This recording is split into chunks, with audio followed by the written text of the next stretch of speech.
Welcome back to यूनिमॉन्क्स। मेरा नाम है मनीष चौधरी। जैसे कि आपको पता है हम जनरल टेस्ट कर रहे हैं। जनरल टेस्ट किसका कर रहे हैं? सीयूईटी का।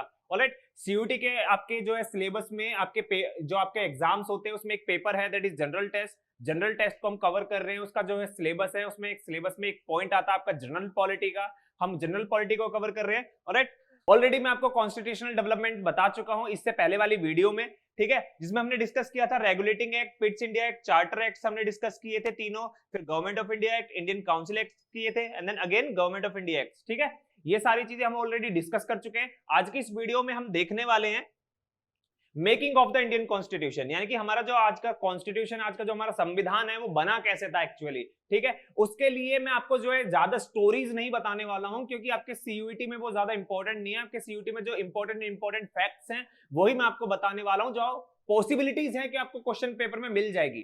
ठीक है, और लिमिटेड चीजें हैं, ज्यादा घबराने की जरूरत नहीं है, बस आपको ये याद कर लेनी है। पहली चीज कि जो कॉन्स्टिट्यूएंट असेंबली है, अब कॉन्स्टिट्यूएंट असेंबली क्या है? बेसिकली जब संविधान बनाने के लिए, कॉन्स्टिट्यूशन बनाने के लिए एक असेंबली बनाई गई थी जिसे आज हम पार्लियामेंट के नाम से जानते हैं। ठीक है, उसी के अंदर बैठ के कॉन्स्टिट्यूशन बनाया गया था और वो असेंबली का जो आइडिया था वो किसने दिया था? कॉन्स्टिट्यूएंट असेंबली का आइडिया एमएन रॉय ने। तो ये नाम याद रखिएगा, पूछा जा सकता है कि कॉन्स्टिट्यूएंट असेंबली का आइडिया किसका था? That is M N Roy. ठीक है, फिर इंटरिम गवर्नमेंट,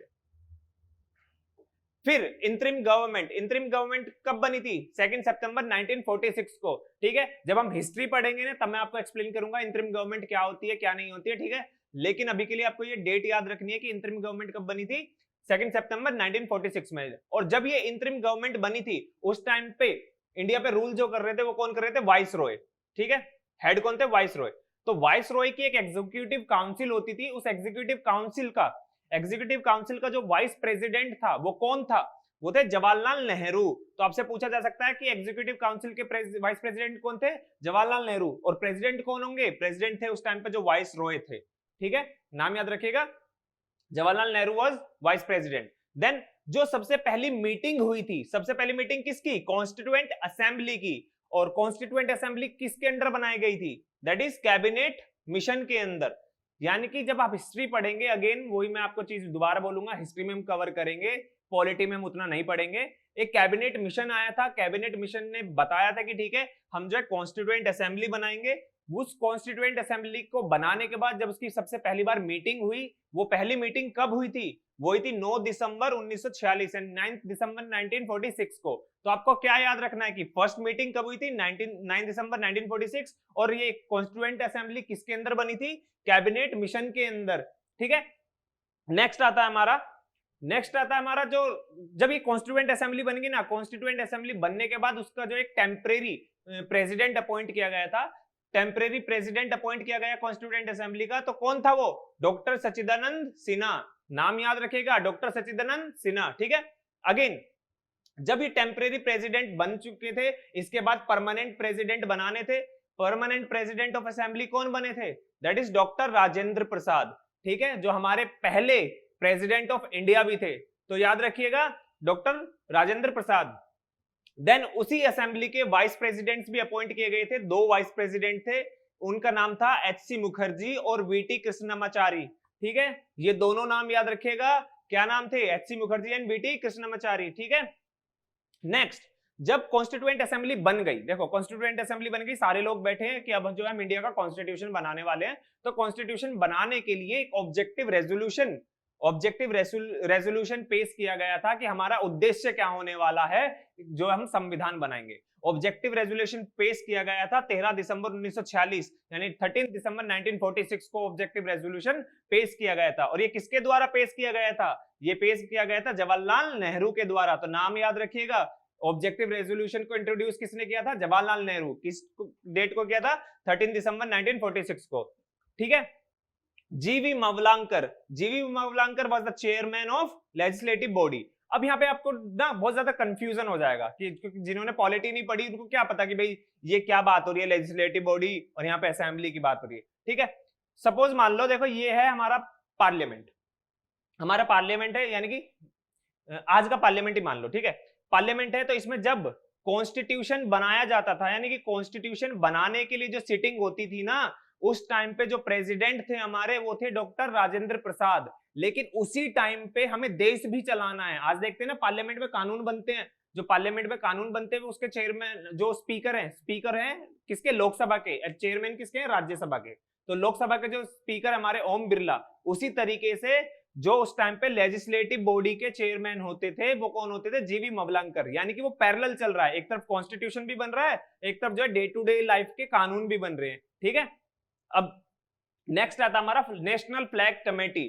जब हमारा जो है कॉन्स्टिट्यूशन बन रहा था ना, हम धीरे धीरे सारी चीजें अडॉप्ट कर रहे थे कि हम जो है फ्लैग कौन सा रखेंगे, हम सॉन्ग क्या रखेंगे, हम ठीक है एंथम क्या रखेंगे, हर एक चीज ऐसे अडॉप्ट की जा रही थी। तो उसी के लिए एक फ्लैग कमेटी बनाई गई थी, national flag committee. National flag committee के चेयरमैन कौन थे, डॉक्टर राजेंद्र प्रसाद, ठीक है। ये हमारा नेशनल फ्लैग, याद रखिएगा, नेशनल फ्लैग कमेटी के कौन थे, डॉक्टर राजेंद्र प्रसाद। नेक्स्ट आता हमारा नेशनल फ्लैग को अडॉप्ट कब किया गया था, यानी कि कब हमने स्वीकार किया था हमारी लेजिस्लेटिव बॉडी के अंदर कि हमारा जो है अब नेशनल फ्लैग ये वाला नेशनल फ्लैग होगा, दैट इज 22 जुलाई 1947 को, 22 जुलाई 1947 को। आप जो है देख रहे हैं 1946 फिर 1947 किस तरीके से क्रोनोलॉजी चल रही है।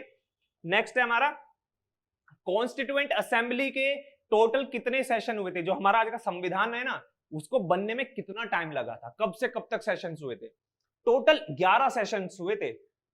यानी कि 11 बार जो है कॉन्स्टिट्यूएंट असेंबली बुलाई गई थी, उसके टोटल 11 सेशंस हुए थे, ठीक है।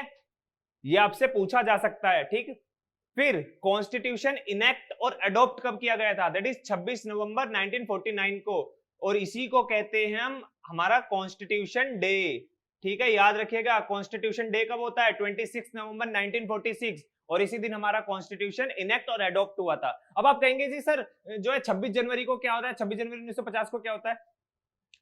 अब वर्ड्स पे जाइए, यहां क्या लिखा, इनेक्टेड और अडॉप्टेड, यानी कि इस दिन बनाया गया था और स्वीकार किया गया था, लेकिन क्या यहां लागू होने की बात की है, नहीं की गई है। लागू कब हुआ था, लागू भी हम अभी देखेंगे, ठीक है। इनेक्टेड एंड अडॉप्टेड कब, 26 नवंबर 1949, और इसी को कहते हैं हम कॉन्स्टिट्यूशन डे। तो आपसे ऐसे भी पूछ सकता है कि कॉन्स्टिट्यूशन डे कब आता है, दैट इज 26 नवंबर, ठीक। टोटल कितना टाइम लगा था कॉन्स्टिट्यूशन को बनने में, टोटल टाइम लगा था 2 साल 11 महीने और 18 दिन, ठीक है। और इसमें टोटल कितने सेशन हुए थे, 11 सेशन, यानी कि 2 साल 11 महीने 18 दिन के अंदर टोटल 11 सेशन हुए थे हमारा जो संविधान बनने के लिए। और इसको बनने में जो लागत लगी थी, जो खर्चा आया था ना, कितना आया था, 64 लाख। और आप कहेंगे सर ये तो बहुत कम है यार, 64 लाख 1950s के अराउंड में, 1949 1947 से और 1950 तक आपका जो है 64 लाख का जो अमाउंट आपका लग रहा है ना, वो उस टाइम पे बहुत बड़ा अमाउंट होता था। आज के टाइम पे अगर मैं बोलूं तो यही आपका जो है कहीं से उसमें चला जाएगा, करोड़ों में चला जाएगा, ठीक है। तो 64 लाख याद रखिएगा। नेक्स्ट आपका आता है ड्राफ्टिंग कमेटी। जो ये कॉन्स्टिट्यूशन बना था ना, तो इस कॉन्स्टिट्यूशन को बनाने के लिए कमेटी बनाई गई थी, और उस कमेटी के चेयरमैन कौन थे, that is doctor BR Ambedkar, ठीक है। कॉन्स्टिट्यूशन को ड्राफ्ट करने वाली जो कमेटी थी उसके जो चेयरमैन थे कौन थे, डॉक्टर BR अंबेडकर। और डॉक्टर BR अंबेडकर को मॉडर्न मनु के नाम से भी जाना जाता है, ठीक है। अब आता है कि हमारा जो कॉन्स्टिट्यूशन है वो इन्फोर्स कब हुआ, लागू कब हुआ। जैसे कि मैंने आपको पहले बताया, इनेक्ट और अडॉप्ट कब हुआ, 26 नवंबर को, और इन्फोर्स कब हुआ, लागू कब हुआ, वो लागू हुआ था 26 जनवरी 1950 को, ठीक है। 26 जनवरी 1950 को लागू हुआ। तो इन दोनों डेट्स में काफी डिफरेंस है, आप कंफ्यूज मत होना। क्वेश्चन आए इनेक्ट अडॉप्ट तो 26 नवंबर, और आपका इन्फोर्स्ड आए तो 26 जनवरी। ऑलराइट, आज के इस टॉपिक में मेकिंग ऑफ द कॉन्स्टिट्यूशन में यही सभी आपके जो इंपॉर्टेंट पॉइंट्स है जो आपके जनरल टेस्ट में पूछे जा सकते हैं। ऑलराइट, अगर आपके कोई भी डाउट्स हैं, कोई आपको क्वेश्चन छूट जाता है, आपको लगता है कि सर ये टॉपिक क्लियर नहीं हो रहा, तो आप कमेंट बॉक्स में आप जो कमेंट कर सकते हैं, मैं वहां पे आपको एक्सप्लेन कर दूंगा। और इसी तरीके की जनरल टेस्ट को क्वालिफाई करने के लिए और आपकी जो है सारे के सारे डाउट्स क्लियर करने के लिए आप जो है यूनिमॉन्क्स को सब्सक्राइब करें, वीडियो को लाइक करें और वीडियो को शेयर करें अपने सभी जो है जो भी प्रिपेयर कर रहे हैं। Alright, thank you.